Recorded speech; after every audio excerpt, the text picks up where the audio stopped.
Hi, I'm Cole Ricardo, and this is my midterm bonus points. I'm not sure if it is a required presentation or not, but I was just unsure of how I was supposed to show the PowerPoint, or if I was supposed to screen record. But I'm just gonna do just a quick video, 5 to 10 minutes.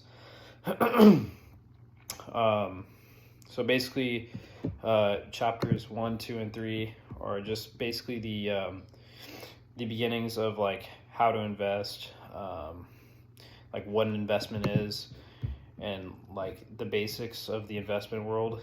Um, so specifically, chapter 1 is the investment setting. So that's like what an investment is, how to do it, asset allocation, kind of.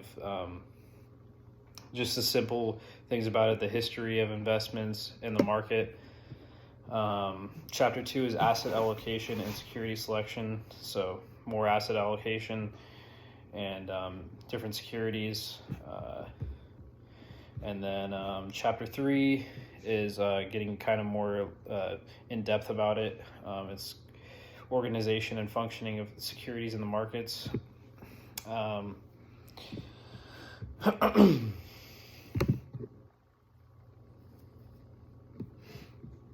So basically, with investments, in chapter 1, it tells you basically like the histories of the ups and downs of the market, risk and return. So the higher risk, the higher return, basically. But then you could lose a lot. It actually,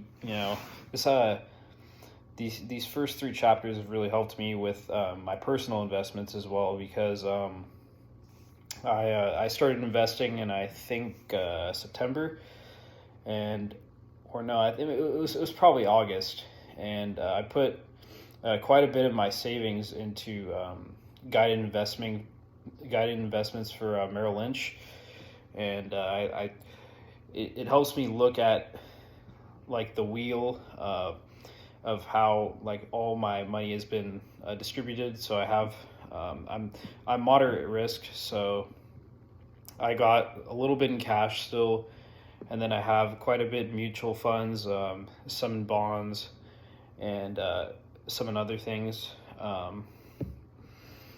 It helps me understand like what I'm looking at more when I log into my accounts, and it's just not like a bunch of gibberish for me, because I was a intern for Merrill Lynch and Bank of America over the summer, this past summer, and I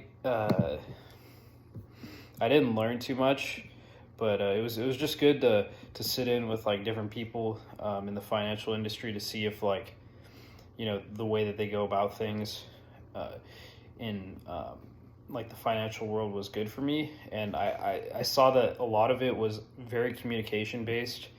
Like you're making a bond with your clients, and I think that was like the one selling point for me, because I think that most of my personality is pretty good for the financial industry.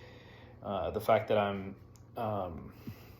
pretty good with people helps me in a lot of those situations, especially like advising. And with the financial solutions advisor I sat in with, I found it was really easy to communicate with clients, but I didn't really learn much. I learned like how all the interactions are, but I didn't really learn much about the numbers and like what went into the specifics of like the day-to-day business. And I think these 3 chapters are helping me a lot understand like the numbers side of it. And I don't think Bank of America really helped me that much. I don't know. We did like a financial maths thing for like 1 or 2 days, but it didn't. I couldn't do it because I'm not great at navigating like Excel and which I should be, but I'm not great at navigating Excel and like spreadsheets and stuff like that. So they kind of went through it really quickly, and I didn't know what I was doing. But yeah, I think it reflected well in my financial presentation at the end of the internship that I'm like pretty good at communicating and getting my point across. And I think this class is helping me more with the number side of it. And let's see. So yeah, I'm gonna apply obviously the number side of it to my job, hopefully my career. I don't know if I'm gonna stick with Merrill Lynch. I do have an offer to come back there, but I also have seen that First Republic seems to be a much more organized bank, and it's like I've heard that the care for the employees is a lot better, but I got to figure that out in the next few months.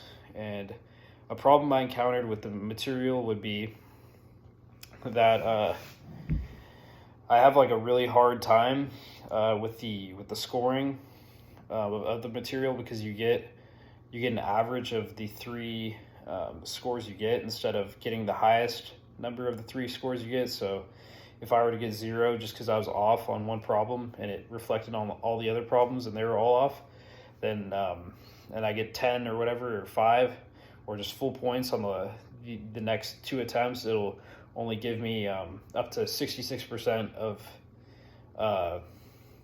the 3 attempts. So no matter what I do, if I get the next 2 attempts right, it won't give me full credit. So that's been a problem that I've ran into, and I resolved this by just triple checking my work, going through the book during the week, and then doing the assignment at the end of the week, and then looking up on the internet and seeing if there's like people with similar problems and how they did that and the steps that they took, so that I could repeat it if I don't understand the problem.